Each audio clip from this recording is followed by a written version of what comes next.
Empathy is communicating that incredibly healing message of you're not alone. Brené Brown. Welcome, and I'm so glad that you're here. Here we talk about personal development, relationships, and mental health, just to name a few.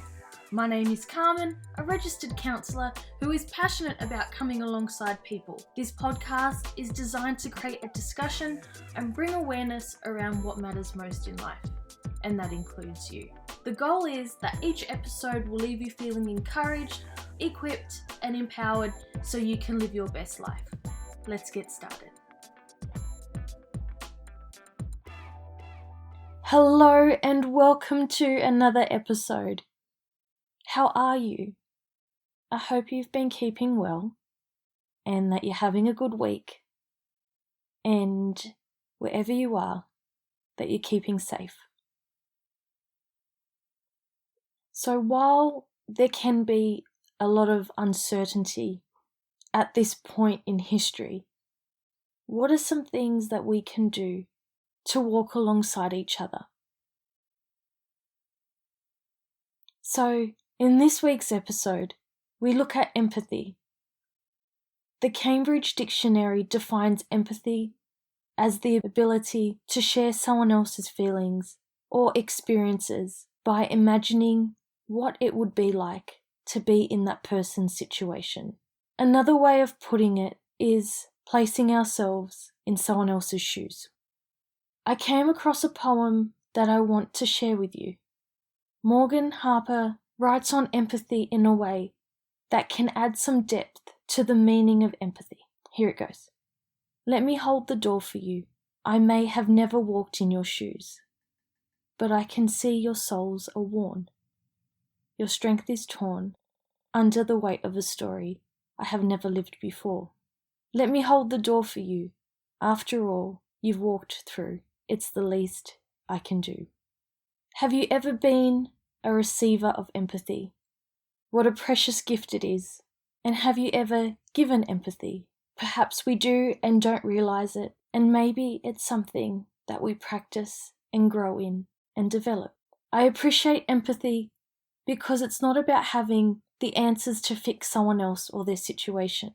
It's coming alongside someone in a non-judgmental way. Empathy can take on different forms, and it's coming to understand what is needed in that moment for that person that is in front of us.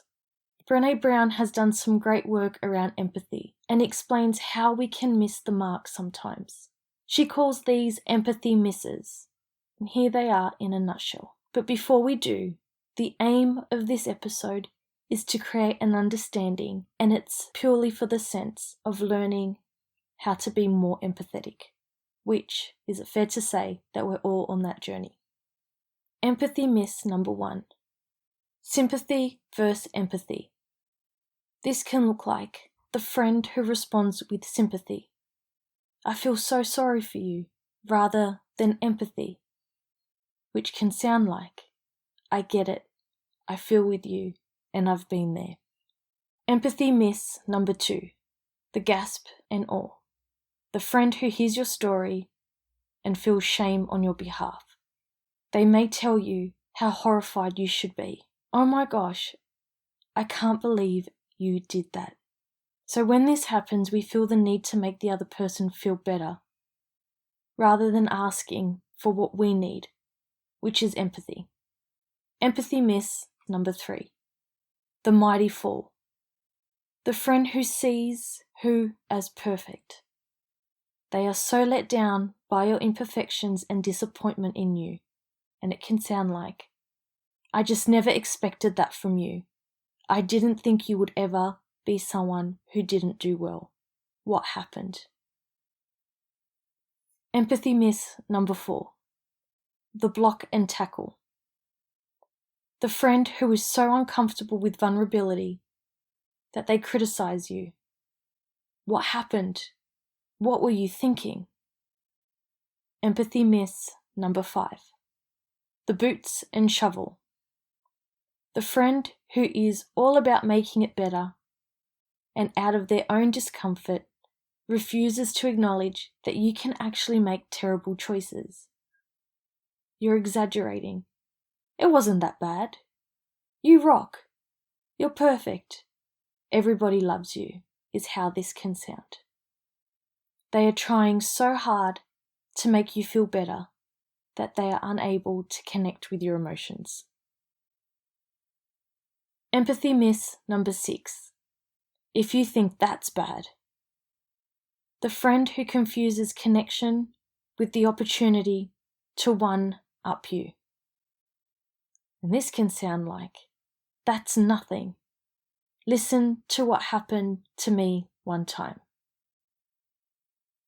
Empathy myth number 7. I can fix that. The friend who immediately jumps to problem solving rather than just being with you in your experience. Most of us struggle with this one, especially if friends often come to us for help with solving problems. A helpful reply is to acknowledge the feeling and ask, what does support look like?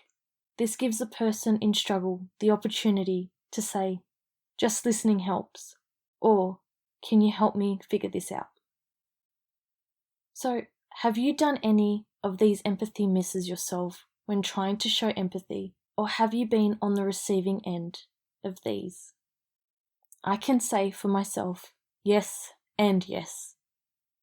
So if you're looking at developing your empathy skills, I have made available a resource that has some empathy leads that can help you do this. So to access this, you can go to carmendebono.com.au/resources. If you have already subscribed to the mailing list, you would have received the empathy leads in your inbox.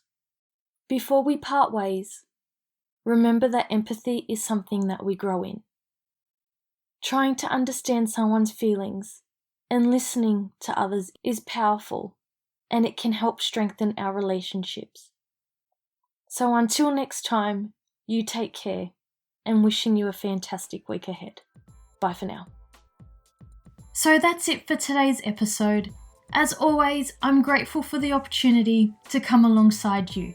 If you know someone who might benefit from hearing this episode, why not share it with them? And don't forget to subscribe to the podcast so you don't miss an episode. For more content or to learn about the services I provide, head over to carmendebono.com.au, and I look forward to coming alongside you again next Wednesday.